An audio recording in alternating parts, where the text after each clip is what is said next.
మహబూబ్ నగర్ జిల్లా అంబేద్కర్ కళాభవన్లో తెలంగాణ ముదిరాజ్ సంఘం ఆధ్వర్యంలో నిర్వహించిన మహిళా గర్జన సభలో ఎమ్మెల్యే ఎన్ఎం శ్రీనివాసరెడ్డి ముఖ్య అతిథిగా పాల్గొన్నారు. ఈ సందర్భంగా మాట్లాడుతూ ముదిరాజులను బీసీ-డి నుంచి బీసీ-ఏ కేటగిరీకి మార్చే అంశాన్ని తప్పకుండా ప్రభుత్వం దృష్టికి తీసుకువెళ్లి పరిష్కరిస్తామని హామీ ఇచ్చారు.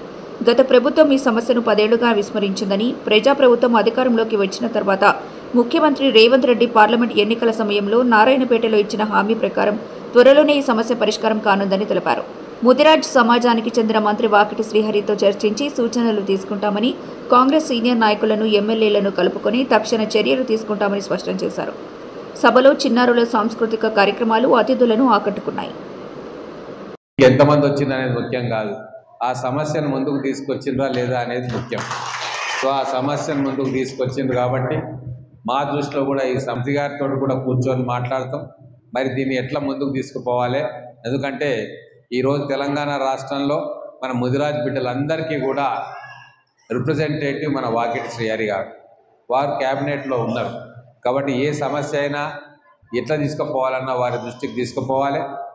వారితో మాట్లాడి వారి సూచనలు సలహాలతోటి మరి వారు ముఖ్యమంత్రి గారి దగ్గర తీసుకుపోతారా, లేకుంటే అందరం కలిసి ముఖ్యమంత్రి గారి దగ్గరికి వెళ్ళాలా, లేకుంటే పార్టీ ముఖ్యులతోటి మాట్లాడాలన్నా, దీన్ని ఒక కంక్లూడ్ చేసుకోవాల్సిన అవసరం ఉంది. ఈ సమస్యను గత ప్రభుత్వం ఈ సమస్యను పట్టించుకోలేదు, మేము పట్టించుకుంటామని చెప్పి ఎన్నికల్లో వాగ్దానం కూడా చేయడం జరిగింది. కాబట్టి ఖచ్చితంగా నా వంతు ప్రయత్నంగా ఒక శాసనసభ్యుడిగా మహబూబ్ నగర్ నియోజకవర్గంలో మా ముదిరాజ్ బిడ్డల కోరికను మన్నించాల్సిన అవసరం నా మీద, నా బాధ్యత నా మీద ఉంది.